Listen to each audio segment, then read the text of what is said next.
Maître Assir a réagi aux récents changements à l'Assemblée nationale et au Sénat du Cameroun. Si certains saluent une décision forte, lui reste sceptique. Selon lui, ces changements ne traduisent pas une véritable transformation du système politique. Il estime que derrière ces annonces se cachent des manœuvres destinées à donner l'illusion du progrès, sans toucher aux problèmes de fond. Pour lui, même avec un nouveau gouvernement, aucune révolution n'est à attendre dans les prochaines années. Le Cameroun est-il face à un vrai tournant ou à une simple illusion politique? Like, abonne-toi et active les notifications pour ne pas rater nos prochaines vidéos. De chacun n'est rien du tout face à ce que peut être le destin du Cameroun. Donc s'il a donné, je parle du président, l'ancien président de l'Assemblée nationale, un stylo au président de la République pour qu'il puisse faire un changement, et que le président, exerçant sa prérogative, effectue un changement qui doive permettre effectivement une révolution ou une évolution du Cameroun, je pense que M. Kava-Igué devrait plutôt être heureux de l'y avoir incité, plutôt que le contraire. Donc son sort personnel ne doit pas du tout intervenir dans la situation qui est la nôtre. J'entends ici des discours incantatoires sur le président qui est vraiment ce sphinx, ce type, mais voilà, c'est pratiquement un dieu. J'entends tout un professeur d'université qui nous dit que quand le président a décidé, a dit dans sa toute puissance et sa magnificence, ça vaut loi. Je crois savoir plutôt que quand on veut être un homme d'État, on doit prendre des mesures qui dépassent votre seule personne. Et je n'ai pas vu jusqu'à aujourd'hui. Moi, je juge toujours le président de la République et il va me le pardonner. Les actes qu'il va poser aujourd'hui et qu'il posera demain, je ne peux pas les juger autrement que au travers de ce que je l'ai vu faire auparavant. Être là. Point. Rien d'autre. Donc, tout ce qu'il va entreprendre aujourd'hui, je vais toujours me mettre en devoir d'attendre si c'est désormais un changement de paradigme pour que le peuple puisse y trouver son compte ou si ce n'est pas encore des manœuvres pour permettre de survivre. Moi, j'ai comme le sentiment qu'on reste dans la continuité. Et il ne peut pas en être autrement.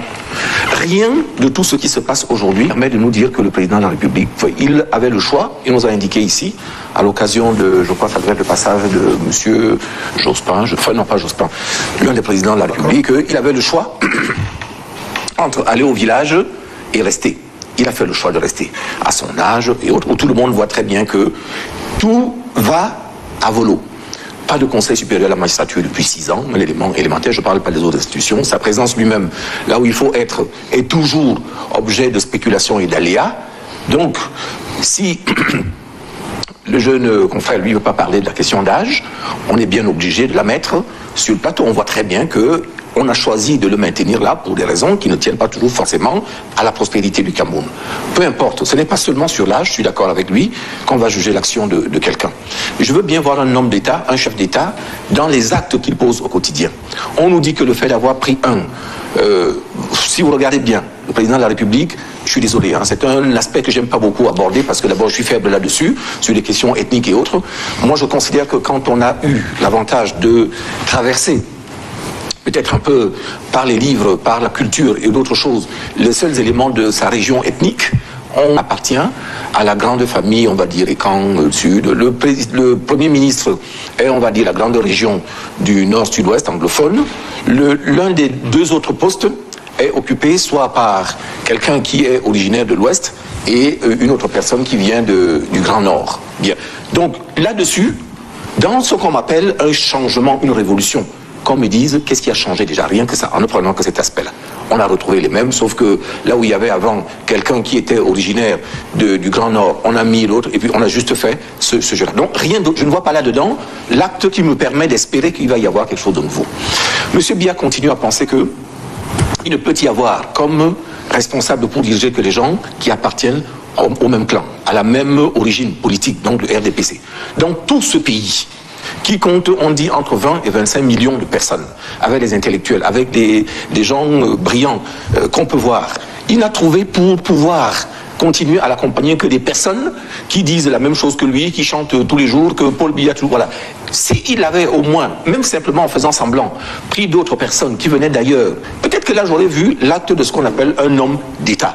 Donc j'ai du mal à voir. Si vous n'attendez d'actes d'homme d'État que par ces petites manœuvres qui sont des manœuvres de manigance, je pense que nous-mêmes, nous voyons vraiment petit bras. Donc il n'y a pas là-dedans quelque chose qui me semble être annonciateur d'une chose, d'une espérance réelle. Ce n'est que des manœuvres pour continuer à vivre. Et vous allez voir que même la prochaine, les éléments qui vont arriver un peu plus tard, c'est-à-dire on va sans doute avoir une modification de la Constitution la semaine prochaine ou la semaine d'après, avec le changement dans la structure, il va y avoir un poste de vice-président et tout le reste, c'est que M. Biya s'est retrouvé simplement, et tout son pouvoir et tout son système, dans la situation où ils sont dos au mur, ils ne peuvent pas faire autrement que de donner l'impression de changer. Mais ce sont des changements pour ne rien changer. À la réalité, pour continuer à se maintenir, donner l'illusion qu'il y a quelque chose qu'on a entendu, quoi que ce soit. Mais au fond, à la fin, je vous le dis, je le dis ici tous les jours. Et cela est, je veux dire, humainement concevable. L'homme d'État, celui que nous appelons, il sort de lui-même.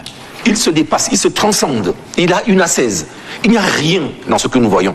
On est resté toujours dans les petites choses entre soi, entre petits amis, et il ne se passera rien. Donc, par conséquent, au jour où nous sommes, je vous ai dit la dernière fois, on discutait, je pense qu'à la place de M. Aboya, il y avait un autre membre du RDPC. Tout à fait, du RDPC. On a pris langue. Ici, je vous ai dit, attendons, d'abord, premièrement, vous n'aurez pas le gouvernement dans les délais. On y est encore, ça doit faire 3 ou 4 mois que vous nous avez invités ici. Il n'y a pas de gouvernement. Même lorsqu'il va y avoir le gouvernement, il n'y aura aucune révolution. Parce que tant que vous avez la même énergie qui inspire les mêmes personnes, moi je vous dis, laissez cavailler, machin, si c'est ça, dans votre organisation à vous, dans la fidélité, d'ailleurs, soit dit en passant, les gens qui continuent à louer autres, dites-vous toujours que si ceux qui ont accompagné pendant 35 ans peuvent subir l'injustice, entre guillemets, il a ressenti comme ça, je me demande si vous devriez vous sentir à l'aise à continuer à se tenter. Moi, observons simplement. Violent. Tout à fait. Donc, je vous dis, dans la situation où nous sommes, laissons-les où on est. Au moins, on verra les choses clairement. Nous donner l'impression qu'il y a quelque chose, un changement, pour en fait continuer, est à mon avis une illusion, nous fait prendre les récits pour les lanternes. Il ne se passera rien pendant les 7 prochaines années en l'état actuel des choses. En conclusion, Maître Assira estime que ces changements restent superficiels et sans impact réel sur le système.